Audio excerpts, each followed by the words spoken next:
right, well, good afternoon, everyone. As I just mentioned, my name is Mark Dirks, and on behalf of ACRL and Choice, I'd like to welcome you to our program today, which is A Librarian's Guide to MathSciNet, which is sponsored by the American Mathematical Society and EBSCO.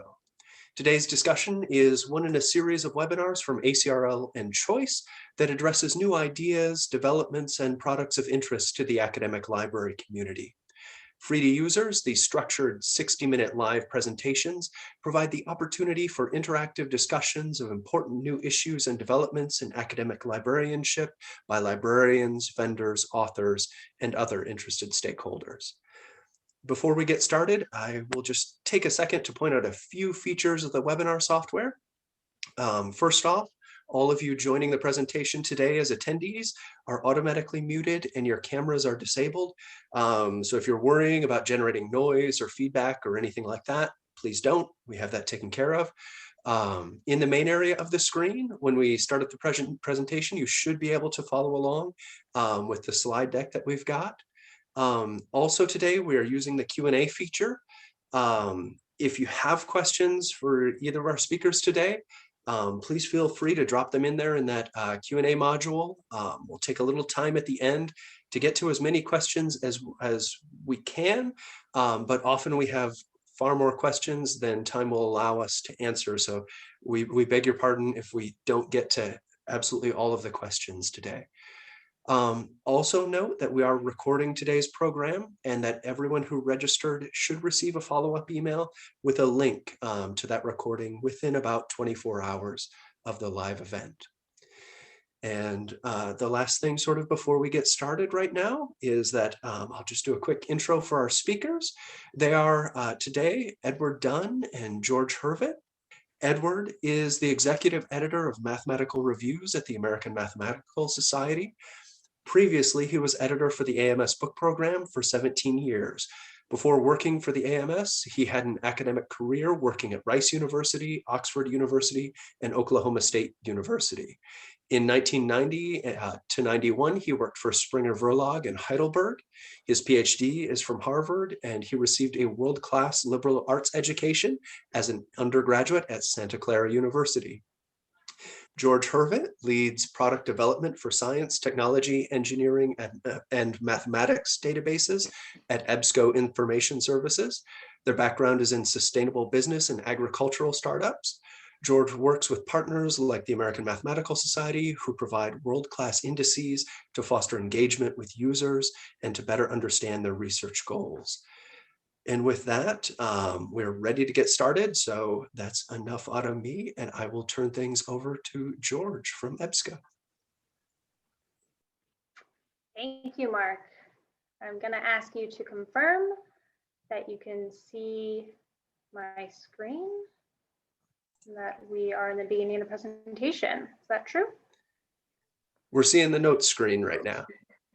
Okay. That's why I wanted to know. Let's try this. There we go. Looks good. Oh, we're still seeing that screen. Yes. Great. Yeah, we're seeing the correct. Thank you, Mark. Awesome. Thank you, Mark, and welcome everyone. My name is George Hurvitt, as Mark said, and I'm here with our partner and my colleague, Edward Dunne, the executive editor for Mathematical Reviews. We really want to take a moment first and thank Choice and ACRL for putting on this webinar series. And honestly, over the past year, they've been doing such a great job while we've all been home and not interacting with our colleagues as much as we want. I've been tuning into many, many webinars, and I hope you have too. It's an honor and a pleasure to be presenting at one, and I will continue to attend others. So thank you for this opportunity. I wanted to make a quick note before we begin that our email addresses will be added to the chat function, so you can connect with us. if you have a pressing question afterwards, we're going to try to get to everyone, but historically, we have many more questions than we have time to answer. So please use those avenues to reach out to us directly, and we'll be happy to talk to you further. So here's what we're going to dive into today. First, I'd like to just talk a little bit about the EBSCO and American Mathematical Society partnership, how that formed, and why we're excited to have MathSciNet. Then I'll turn it over to Ed, and he'll talk a little bit about the background of mathematical reviews and how MathSciNet came to be. And we'll dive into a little overview on search, just to get the basics of the best ways to search and how we would perform those searches. There's some screenshots, and I think it will be a great way to introduce folks to the database and set up a level playing field. The last thing we wanted to do is, I think, the funnest part, and there are some use cases, MathSciNet for students or potentially those helping students, some things that they could do that they wouldn't necessarily think to do. Look at a grad school program, check out an advisor, things like that. You can certainly do on this database. And then we'll look at it from the other side and look at MathSciNet for department heads and faculty members and staff, and see how the database can be leveraged there. I want to make a quick note here too that if you're worrying about, oh, I have one or the other, I think I have it through MathSciNet, through the AMS platform, or I think I have it through EBSCOhost. Don't worry, this webinar is meant to be inclusive. So all of the searches and all of the things that we talk about, you can do through either platform or database. This is meant to be accessible and broad for an audience. We're not assuming you have anything in particular. So just wanted to make that note, so you can reach out to us, but just know that these searches are meant to be for everyone. So content counts, right? And that's why we use things like and believe in folks like the American Mathematical Society and really trust them to bring us the content that matters. Otherwise, we'd use Google all day long. And so my role, basically, my mission as a product manager is to raise up these authoritative indices that our partners, like Ed and at Mathematical Reviews, create, because we know that knowledge and expertise is critical to research. So we have at EBSCO partnered with AMS to actively broaden access to this database, offer it globally to users, and ensure that global user base can use these materials for the teaching and learning that goes on. I want to pass it over to Ed to talk about the American Mathematical Society and a little bit more about what they do and their mission. So Ed, over to you. All right. Well, thank you, George. And also, I'd like to thank, on behalf of the AMS, ACRL and the Choice people for hosting this. It's been great. And I want to thank EBSCO. They've been great partners in, first of all, this webinar, and second of all, in getting MathSciNet out to users, especially through libraries. As George mentioned, I work at Mathematical Reviews, which is a division of the American Math Society. And as such, we're a group of people, many of them mathematicians, that are dedicated to helping mathematicians do their work, anything from students through graduate students, postdocs, professors, department chairs, deans, and so on. So as such, this database that we make is created and maintained by mathematicians, us, for mathematicians, your users. And so this means that we come right out of the community that we're attempting to serve. And one great aspect of this is that we're very responsive to our users, our customers, because we feel that they are us. And I think that can make a really big difference, not just in understanding them, but in feeling a sense of responsibility to them.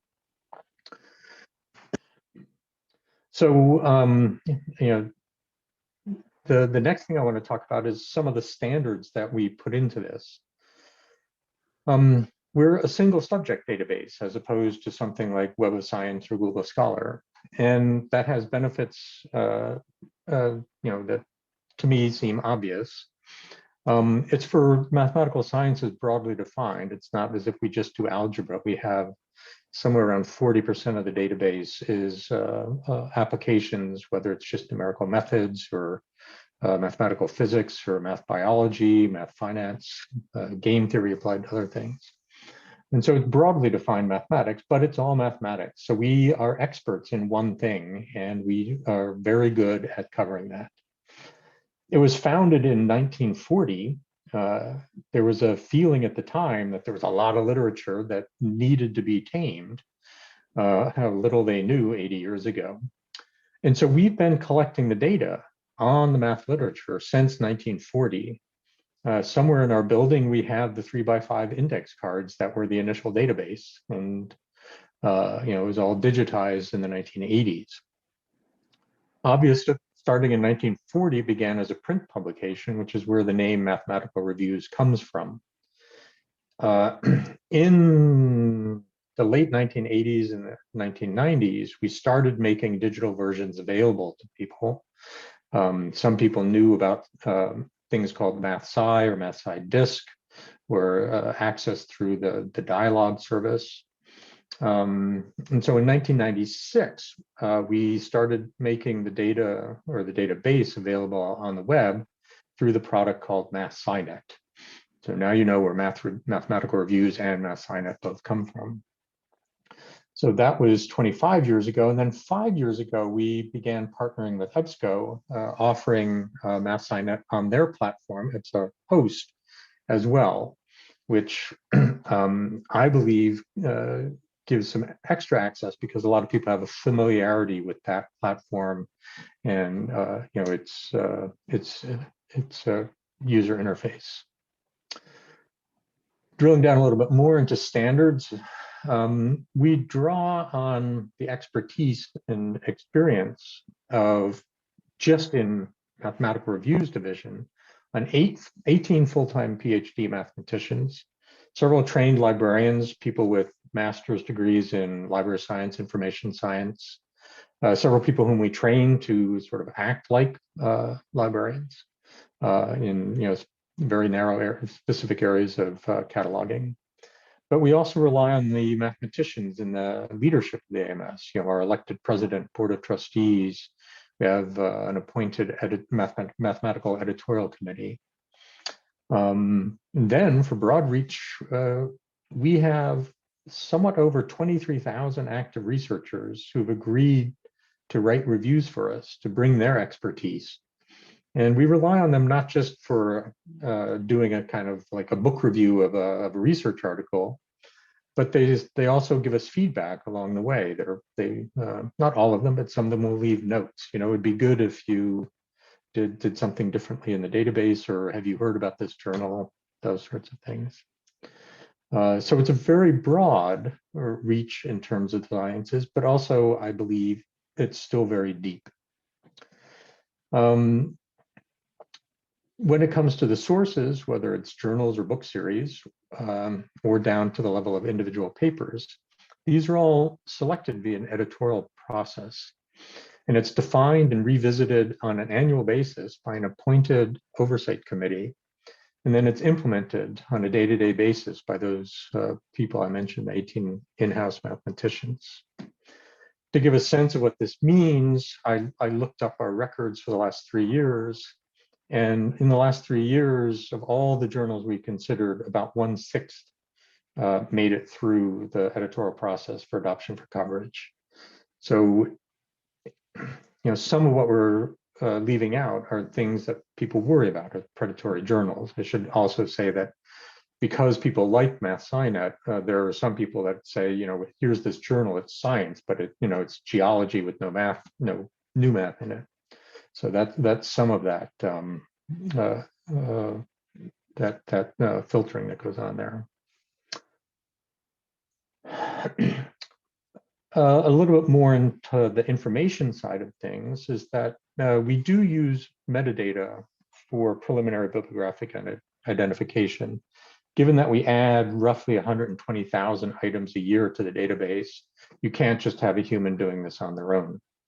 And so we have trained in-house expert catalogers who look at the output from the scripts that do the initial matching of information, in particular with regards to authors. In the important cases, they make the final determination. I like to say to people that we use computer-aided human expertise, highly trained people, but we make sure that the core of their job is doing things that you need highly trained people for, and the routine bits are done by computers.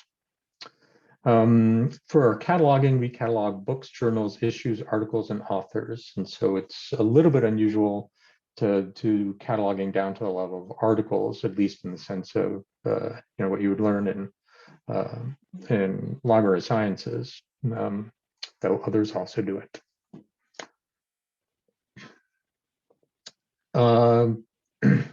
I'm very proud of the fact that for the last 80 years, we've been publishing reviews of the literature. I did an estimate. Well, I had the computer do an estimate. We have something over 1.75 million signed reviews of the items in the database since 1940.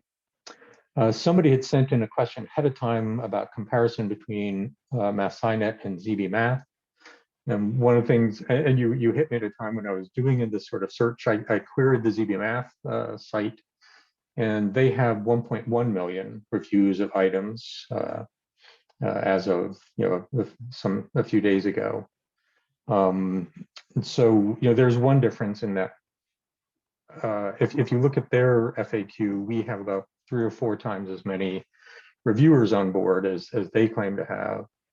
And if you know how to reverse engineer their search, you can see that on a year-to-year basis, we tend to have more items reviewed even currently, as opposed to over that 80-year period as well.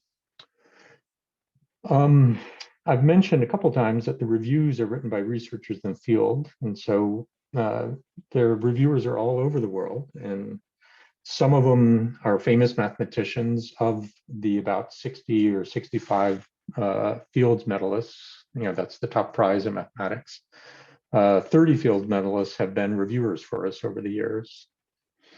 Every review is checked first by a copy editor and then by 2 of our in-house mathematical editors before publication.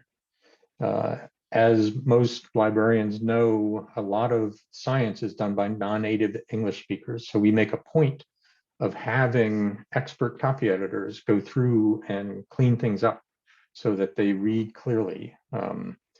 Questions of syntax and spelling, making a uniform way for citing other things so that you don't have to do a mental adjustment as you go from one review to the other.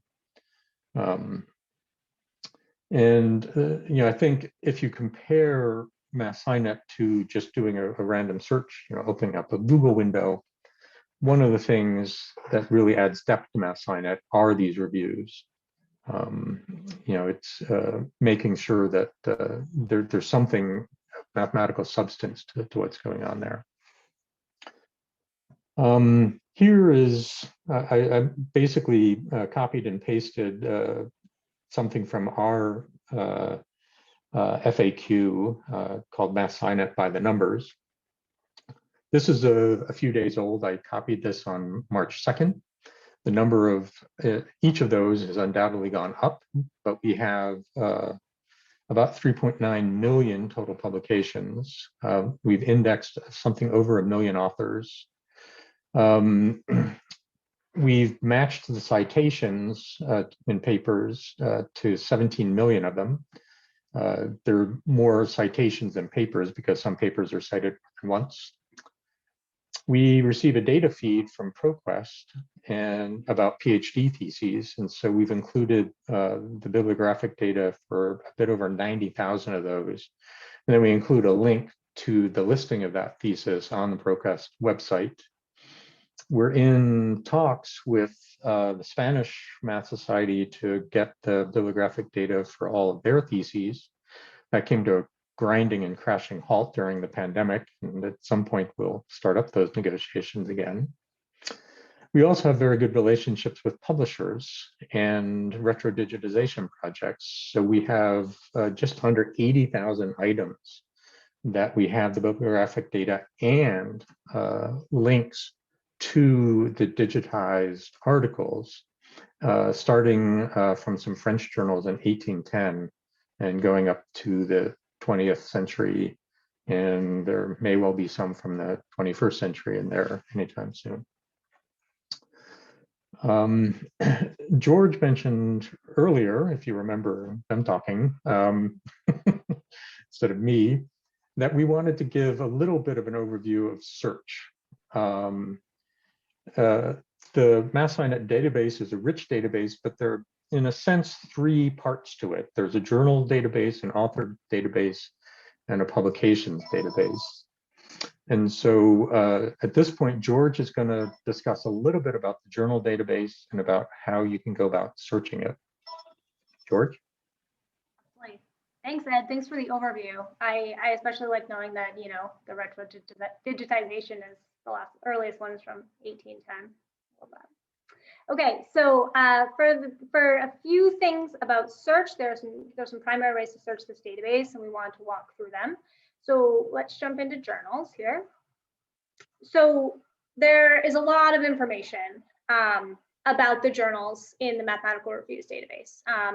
And wanted to mention that there are, you know, 9,000 plus journals, but that, you know, there's currency for about 1,700. And so it's really important also that there's data for the journals that have stopped publishing, and there are profile pages for them as well. So I just wanted to call that out here. Here's an example of a journal profile. This journal is active, Proceedings of the London Mathematical Society, 3rd series. And what we can see here, let me get my little laser. My laser pointer, okay, is that there's a title history here in the lower right-hand box. And that's really useful because we can see any name changes that have happened and progress through time. We can also see that it's active, right? It doesn't have an end date here. But we could also see if it was inactive, there would be an end date. And that's really great because we know journals change hands, they change publishers, but they also just sometimes have slightly different names here. This is the 3rd series, right? Who knew that there was a 3rd series? We might just know it as the Proceedings of the London Mathematical Society. So just some more detail that you get when you hit the journal profile page, which is great. Another thing that we can see here is all this metadata. And you can see the frequency, which it's a little small, I'm sorry. But you want to know 12 issues, right? You get 12 issues a year in 2 volumes. Here's their website, obviously, some general metadata that you would expect to find. And then you can get your citations here that Ed was just talking about, which is great. And then the earliest issue, and that's actually here, if I can lean in here, 1865 volume 1, and that lines up with this 1865 right here. So we know that that's the beginning of this journal.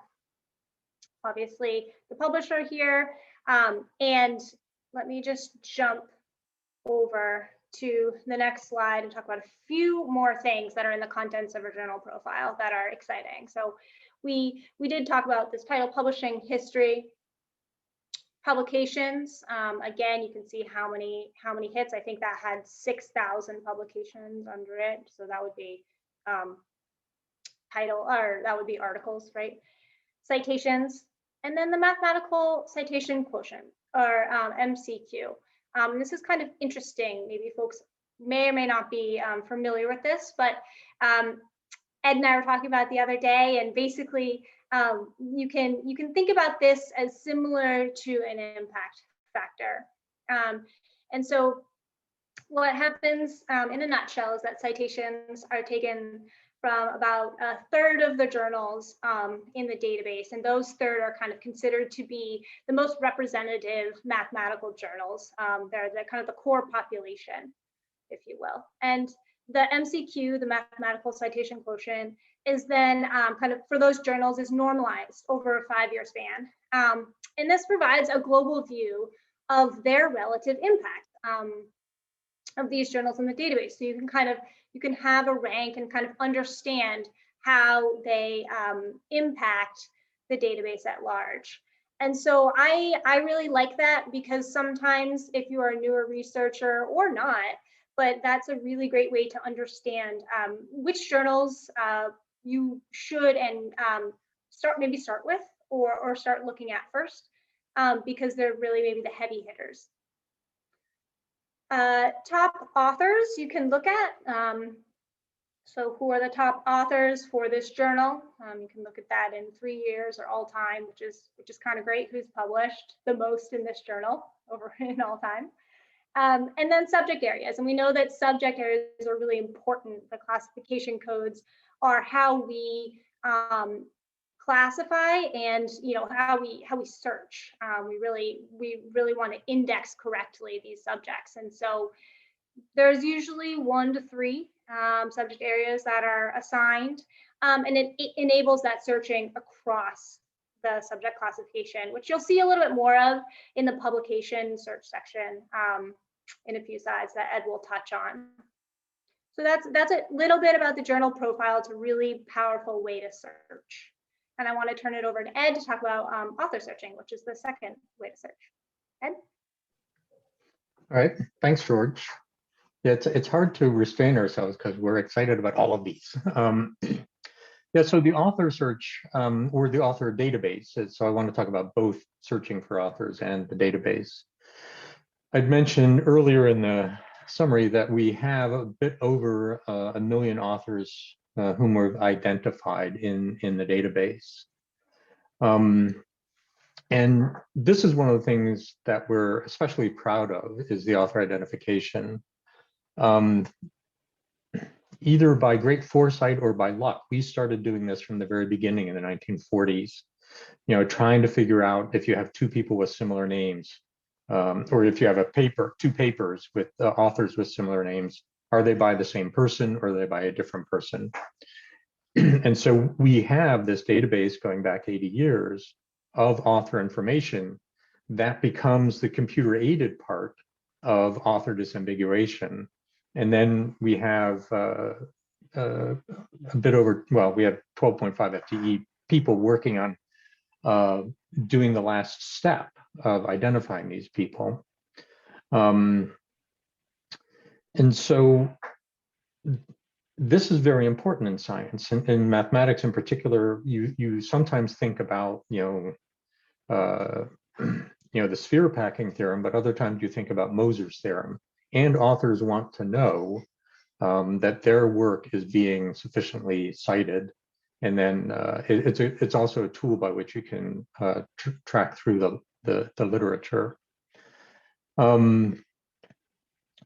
It's sort of a side note. We have been working with a researcher at the University of Michigan Data Institute on things, and we're trying to up our game on the computer-aided aspect of this with some machine learning. And at the beginning of the game, we tested our method. We programmed a version of our cataloger method, and then used a machine learning algorithm that we'd run several times and refined.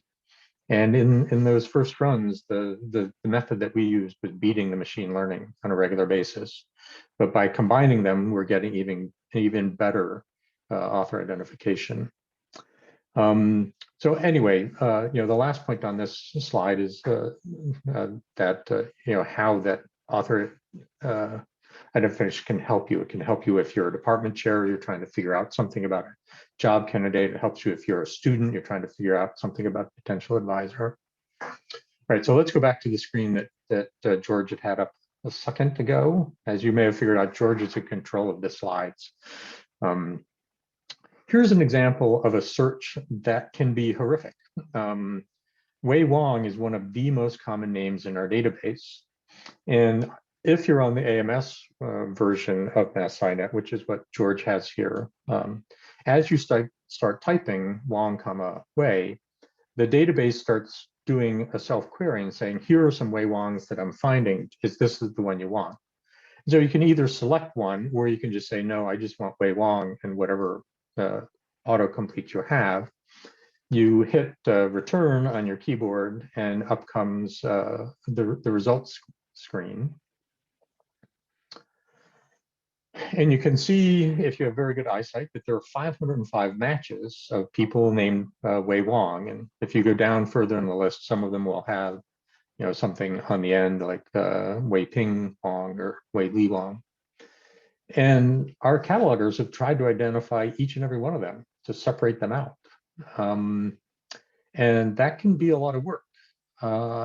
And just to show how devoted we are to this, in extreme cases, what we do is we send an email to the author of a paper and say, which Wei Wong or which Edward Dunne are you? And, you know, point them to our database and say, did you also write this paper or that paper? So this is one of the absolute premier aspects of our database. The quality of the author identification is unmatched. Then if you click on one of these names, here are the examples, not Wei Wong, but it's S.S. Chern, a famous Chinese-American mathematician from the 20th century. We present some of the aspects of the database that we have attached to the author. You can see their publications, you can see related publications. That's would be a paper or book where the person serves as an editor as opposed to an author. Or in the case of someone famous like Chern, it could be something that's about Chern rather than by Chern. Here you can see that Chern was a reviewer. You can click on something and see the reviews that Chern wrote. You can put his name into a more detailed search and say, okay, I don't just want Chern's papers on everything. I just want his papers that, you know, covered some specific topic. And then there are some nice fun things down here. Collaboration distance. The Mathematics Genealogy Project is a third-party site that has data about all of the PhD student supervisor relations that they can find in mathematics. And then the MacTutor project is something run out of the, I believe, University of St. Andrews in Scotland, and they have short biographies about many, many mathematicians. Chern is one.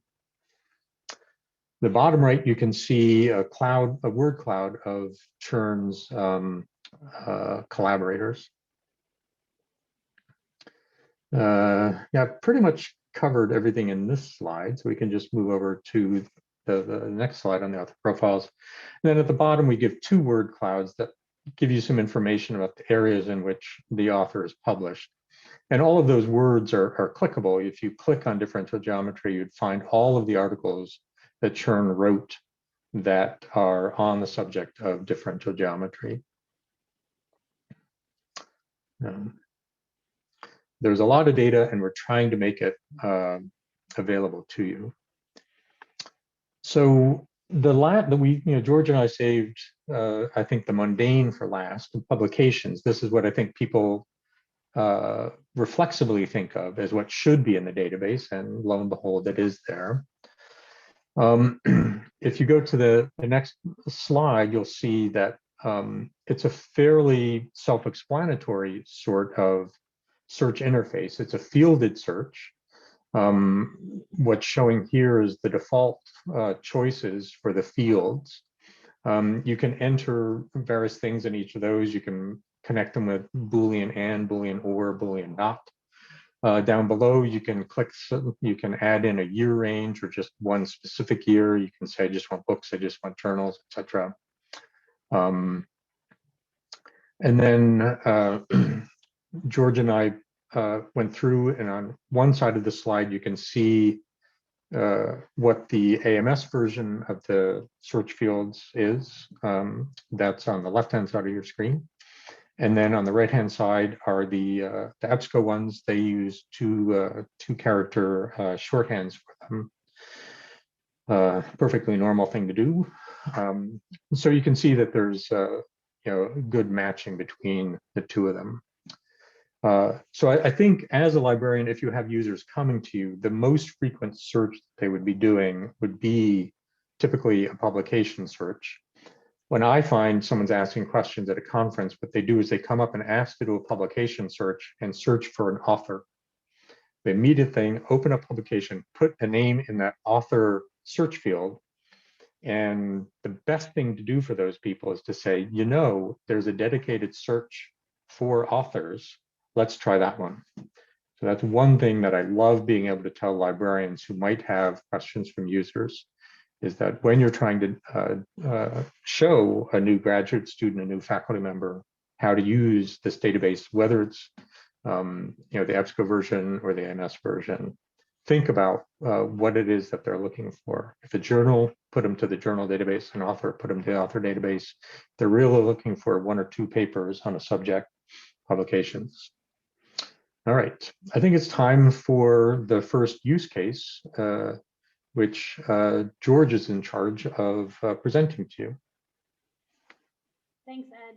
Yeah, I do think that it's interesting that we go to publications first as a default, and maybe that should be the last search that we think about, because usually we want to expand it more than just 1 or 2 articles. So it's a great point. So I get to talk to you about use cases, and the first one that we have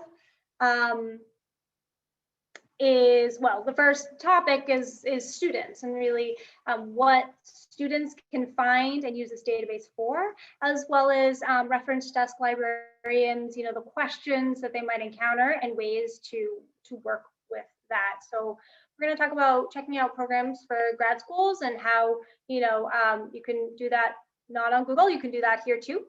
And using MathSciNet to check out a potential advisor and what that advisor has done and the work that they've put out there. So let's jump into the first one. So here again, just both interfaces. Hopefully you recognize one or both, and this looks familiar. So we're going to pretend, put ourselves in the shoes of a student who is looking at pursuing graduate education at UC Berkeley, knows that they have a good math department there, and is just doing their first search, right? So they're in the publications tab. This is the basic search, and they have picked institution, and they type in Berkeley. The results they get back are many. That's too much. It includes everything that Berkeley is publishing papers on: physics, computer science, engineering.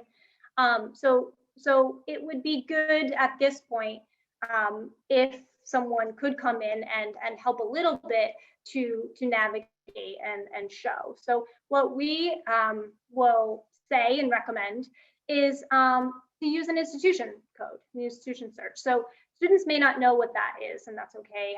Librarians likely do know what that is.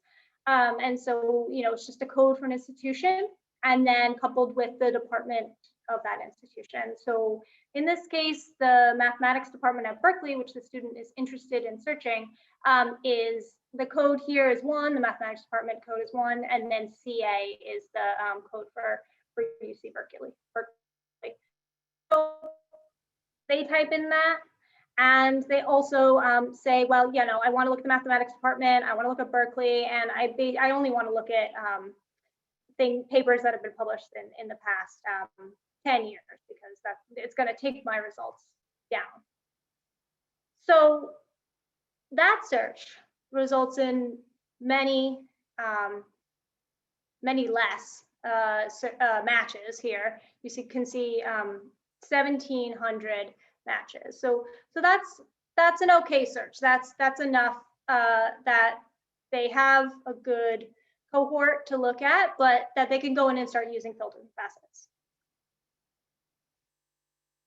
So this slide is a little small, but the purpose of this slide is to show that whether you're in the EBSCO experience or on the MathSciNet, in the MathSciNet database, that your results have been limited to a certain extent up at the top.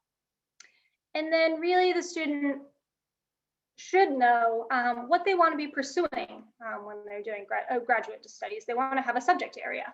And so we can look at the most common subject areas that have been publishing and putting out papers for this institution by clicking into that facet. And so in real time, you can scroll in this facet, but since we can't scroll, we just pulled it out here. And that's what you would see. You would see that this is the list of top 20 subjects that have had publications coming out of the Berkeley Math Department since 2010. And say this student is, they're not really going to be studying algebraic geometry, and they were more thinking that functional analysis was what they were going to focus on. That's okay. This is just collecting data. It doesn't mean that they shouldn't apply. It doesn't mean that they won't get a good professors and a good education here. It's just a data point for them to consider when making these decisions, and something that maybe they wouldn't find when searching the web. So that's one metric. And I want to jump into the second search, which is looking at advisors and saying, okay, well, this great research is coming out of this institution, but actually I want to know more about the people who are teaching and advising. And if I'm pursuing a PhD, y'all be with one advisor for potentially a longer time period. So we'll just do the same exact search again here. And we're going to have the Berkeley Mathematics Department and 2010 or later here. And they're trying to figure out who the most active researchers are in the department. So when we get back to this page, the results page, authors is really where we want to focus now. The student wants to click into the authors, and again, they can scroll if they're in the database, but we'll bring this out for you. And here are the top 15 authors of publications since 2010 at Berkeley. And this is great. The student may or may not know some of these authors, and may or may not know them as professors in the math department that they could potentially have as an advisor. And so we see that actually the most prolific of these folks is Bernard Strumfels. And so for the purposes of this demonstration, we can kind of maybe follow him down the path here. And say we want to find out more about him. We're still that student trying to do the research here. And there's two ways that we could go about it. So we could click through his name and his papers from that previous search, or we could use that author search tab. Either way works. So the author search tag again for Strumfeld, it will autofill for you here. And it's just good to note here that we want to make this as easy as possible, and there will be some helpful spell checks, minor misspellings. The database does make its best guess, which is helpful for names. Or we could have clicked through on that detailed record and gone, this is the EBSCO platform now, gone to this link out to the author profile that Ed showed us earlier, and we get that information about this author. So showing you both ways, just so that it feels like, okay, I understand on my platform, whatever my platform is, I know how to do this and access this and help other students. So just a little bit more here. We do have all of the data. Here's his email. Could email him if you wanted to ask a question, and just see kind of again what he's done and who he's worked with. One thing I want to mention that Ed touched on, but we can dive, I just want to do one slide and dive a little deeper, is that mathematics genealogy project. And that's really important if we're looking at a potential advisor here. So clicking in here, we'll get something like this. And this is all the advisor-advisee relationships that this professor has had, as well as what Mr. Schumfelds did in his PhD. Right, here's the name, his dissertation, where he went to school, and here are all the students and advisees that he's had over the years. And it's great because you can follow, this might be helpful, to follow a publishing career of a postgraduate and to maybe check in with them as well. So just for example, Melody Chen here, graduated in 2012, and you can actually click in and see what Melody's been up to.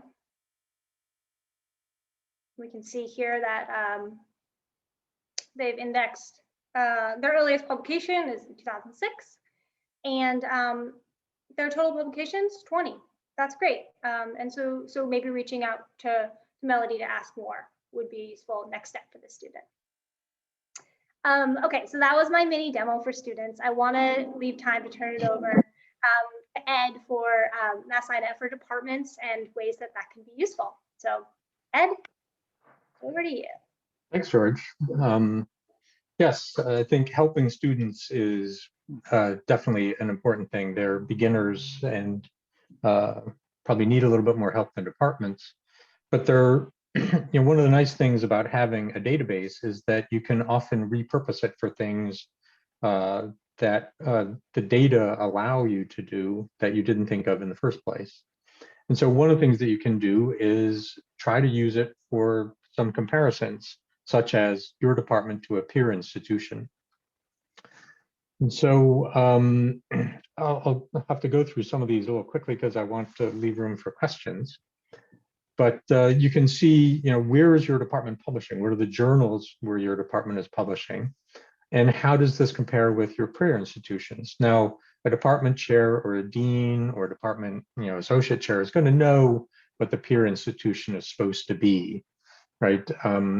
If you're at Santa Clara, where I was as an undergraduate, you're not just going to randomly pick someplace like, Caltech or Oxford or something. Some of it relies on the knowledge of the other person who's actually doing the search. I mentioned that I'm sitting here in Ann Arbor, Michigan. So what the heck? George and I decided that we would compare University of Michigan and Ohio State University. And it's not because of their sports teams.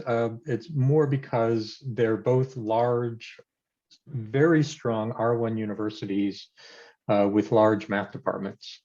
In reviewing the slides this morning, I realized that I should be fair to people. The number of people at the University of Michigan math department is slightly larger than the number of people at Ohio State University. So you'll see that Michigan wins in some of this comparison just based on numerics. And so what you can do is you can go in, and here you put in just the institution code for the University of Michigan. There was a note in the Q&A about how do you know what the institution codes are and how do you find them. If you just search institution code /ams.org, you can find an institution code search platform on the AMS website. These codes are used for MathSciNet, but they're also used for certain other things. And so from the AMS website, you can find what the institution codes are. If you put in Berkeley, you're just going to find Berkeley. But if you put in Michigan in the institution, you'll get University of Michigan, Michigan State, Eastern Michigan University, Western Michigan University. So it's better to figure out how to use the institution codes and how to find them. The way that a lot of users find this that I've seen is that they put in the name of someone they know is at the university and then just copy the institution code from one of the records they find at the end of a search. But we do have a search window for that. So we put in institution 1-MI for Michigan. Here we put in everything greater than the year 2010. So it's kind of a 10-year window. We do the same for Ohio State. their institution code is 1-OHS. And then we've clipped to the top of 2 search result lists. So you can just see that in this 10-year window, University of Michigan has 1,849 papers listed, and Ohio State has about 1,100. By putting in the actual institution code, the institution codes go down to the departmental level. And so University of Michigan has a big aerospace division that has a lot of papers that get covered in MathSciNet. Many of the papers from the enormous med school at Michigan get covered. Ohio State similarly has a lot of other things where you want to make sure that you're not looking at engineers writing math papers. This is just in the math department. Then, one thing that a dean doing a self-review or a visiting committee doing a 5-year review of a department would look at is, where are they publishing their papers? And again, you could go into the database and try and get some ideas about what are these papers that the Michigan and Ohio State people are publishing in. As George indicated in passing, you can scroll through these and get longer lists of what the journals are and the counts. And then, if you want to, you can see what the counts are by year. All right. And again, just want to put the bug in your mind that you can use the database for things other than its original purpose. So, this comparison of departments. And here you can use it also for looking at hiring and promotions. The candidate is always going to put together their best profile when they're applying for a job. Same with a candidate for promotion tenure. You can do a little independent verification. What are all the papers and who's citing them and other sorts of things. So I picked somebody at random and searched for Anthony Virilli Alvarado. He's a professor at Rice University down in Houston. If you get a chance to meet him, you should. He's one of the nicest human beings I know. And here's a little bit on his profile page. Now, of course, we saw this before, so I don't have to linger on it. But, as someone who's thinking about hiring Tony Virilli, you can see some data about him. And in particular, if you're thinking of hiring him for your department, which you should, you can see, is Virilli a collaborative person? So if we click through to the next slide, you can see that, here's this person who's been an active mathematician for just 10 or 15 years and already has a fair number of collaborators. And if you go through, you would actually see that his collaborators are all over the map in terms of, their backgrounds. You can actually use some of the tools, at least the collaboration distance, to you go back to his main page and you click on collaboration distance. You could put in names of some people in your own department. And so pretending that we're at University of Michigan, thinking about hiring, really, we put in names of some people that I think might be close to him. So here is Jeff Ligarius. We put in Ligarius and some wildcard characters, we get a result. And we see that it only takes 3 hops to get from Virilli to Ligarius. If I put in another name, try to make a better guess, think, well, Virilli is sort of this area, but more that area. I put in Mustada, and now it's only 2 hops to get from this candidate to my own department, or my imagined own department. So here's another way, at least to get an idea into your mind. How could a chairman, the chair of a department, think about, is this person going to fit in my department? Is this person working on things that are close to what the department's already working on? That might be a bad thing. Maybe you're expanding into some other area.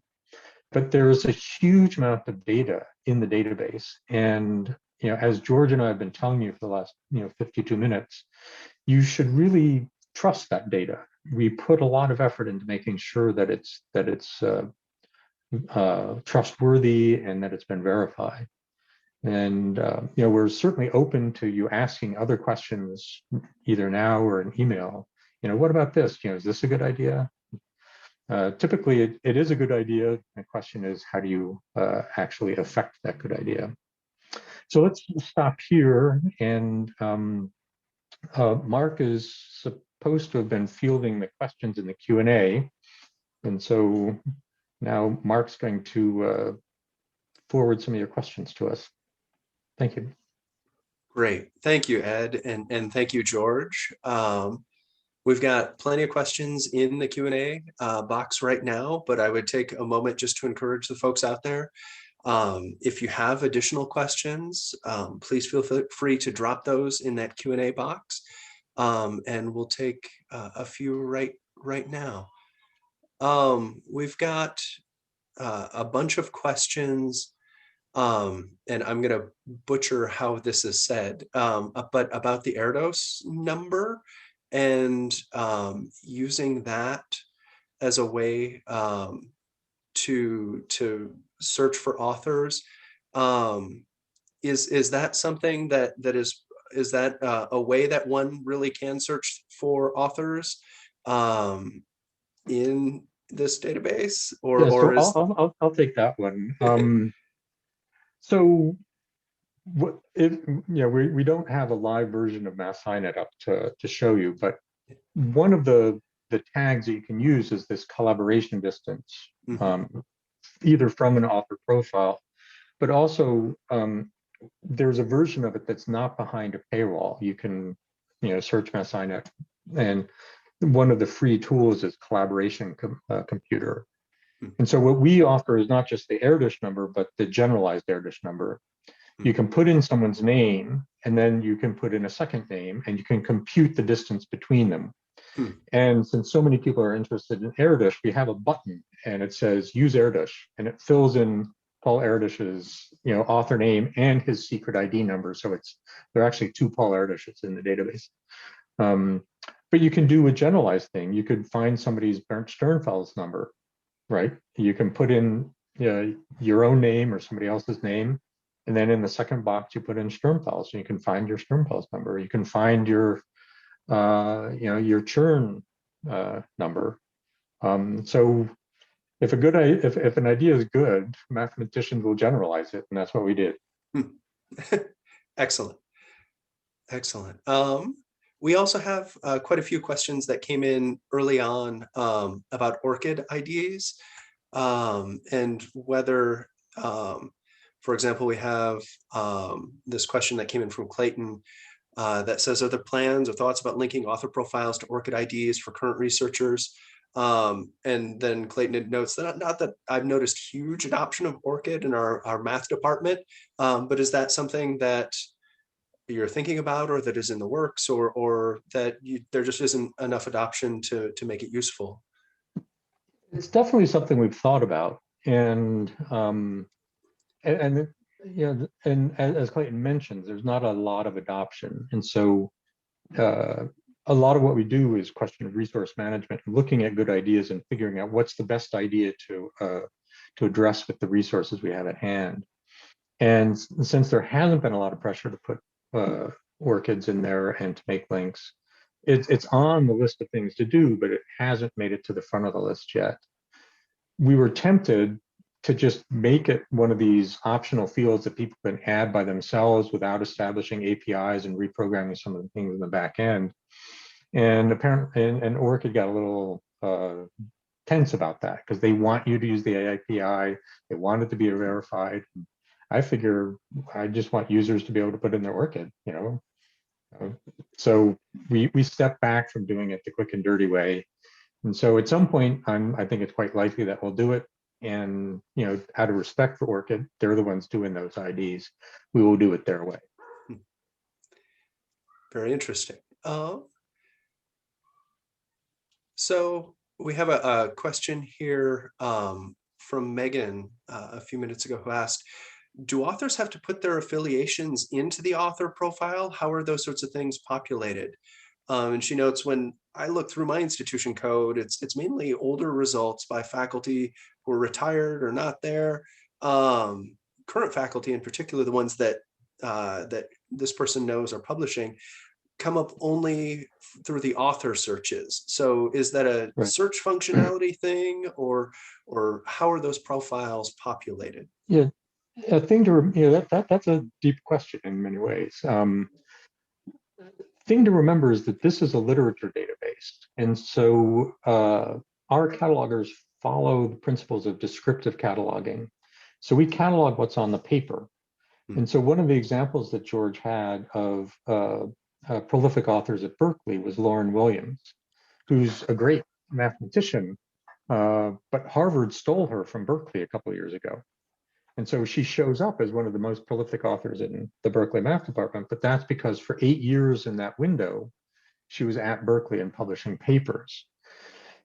So you have to bear that in mind. We know where the person was when they wrote the paper, but we don't know where they are right now until they write another paper. And so those, I think you said it was Megan, is right, that those institution codes can change with the person, that someone like Churn would move from place to place, or Lauren Williams move from Berkeley to Harvard. Excellent, excellent.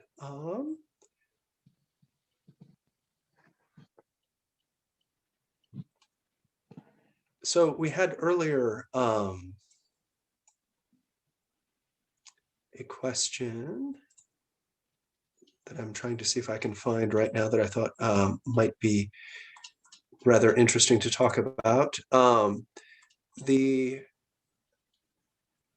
Jenny earlier on in the presentation asked, could Ed speak to the proliferation of open access journals? And I think this is coming perhaps from a librarian's point of view, and providing access and those sorts of things. How are librarians, quote unquote, to tame that sort of content? Is that something that is MathSciNet pulling in those open access journals and that information? Is this a place where folks can find those sorts of publications? And yeah, I mean, that's a good question, because I like the answer I'm about to give. MathSciNet is a great way to tame that. On the topic of open access, gold versus platinum versus diamond versus subscription-based versus whatever, we don't care, right? Our purpose is to serve mathematicians and the people around them. And so whatever meets their needs best is what we're going to do in terms of the editorial content of the database. And so, we talk about, the proof of the journal is in the reading. We will not approve a journal to be covered by us until there are usually 50 or 75 articles published in that journal. So you can look at what their editorial statement is. They say, oh, we're going to publish the highest level papers on such and such. And then after they've done, 40 or 50 papers, you can see, well, they started off okay, but then, it just it cratered. If it's open access or if it's a subscription, so long as it's a good journal, we want to cover it. The AMS, our, where we live and breathe, has open access journals. One of the big things that's developing is, we just announced a Diamond open access high level math research journal. And open access by itself, is not good or bad in terms of the content of the journal. Right. In a lot of ways, the content is independent of the model. Tim Gowers in England has started a couple of overlay journals with the archive that have done pretty well at maintaining very high standards. And it's a very low budget model. And he rounded up a bunch of his field medalist friends to help him with this. If you can do that, you're going to have a great journal. But if my neighbor and I start an open access journal just because I want to, buy a new car or something and use the money, it's going to be terrible. And it's probably not going to pass muster with the editors at Math Reviews to make it into the database. So yeah, you can look at what we're choosing to cover or not when you're thinking about things that you want to subscribe to. And a librarian at some point, and not too long ago, had asked, can we identify journals in the databases, whether or not they're open access or subscription? And I think that'd be a great thing for us to do. But of course, the devil is in the details. What do you mean by open access? How are we going to count something that's hybrid? And are we going to identify something as gold or some other version of open access? And what if it changes, their model? But that's definitely something that we've considered adding to the journal profile. Excellent. And before we wrap things up here, this may be a question I think that could go to George.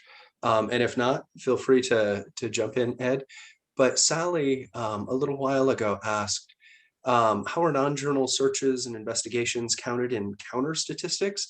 And so I guess the larger question there is what sort of reporting or insight into usage and those sorts of things is available for librarians in MathSciNet? And is it counter statistics or other sorts of usage indicators?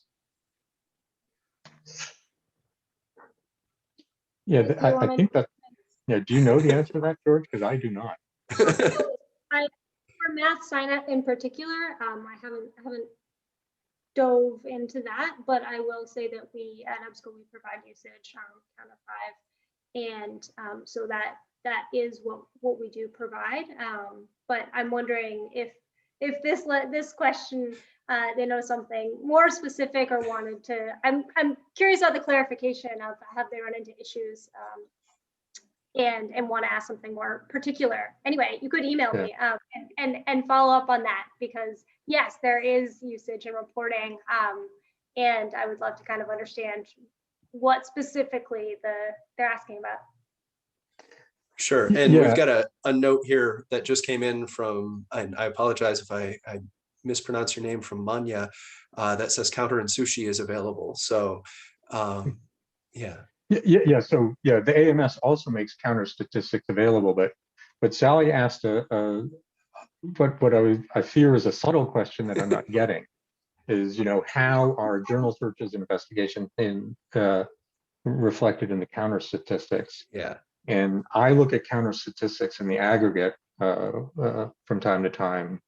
And to give an intelligent answer to that question, I would have to talk to our IT director or someone like Nicola Poser or Eric Maki from the AMS sales group, who understand these things better than I do. So, if Sally's interested in, if you could expand your question, then write to George and me at the email addresses given. We can give you an intelligent answers to that question. Yeah, thanks, Alan. Great. So looking at the time, I recognize we've gone a bit over. I wanted to take a little more time to get to some of the many questions that we had out there. So thank you. First off to you folks, to Ed and to George for walking us through really a lot of great examples and a lot of excellent information. I would also take a moment to thank all of you out there who joined us today. Thank you for taking the time to view the presentation. I would note that we did drop those email addresses into the chat function.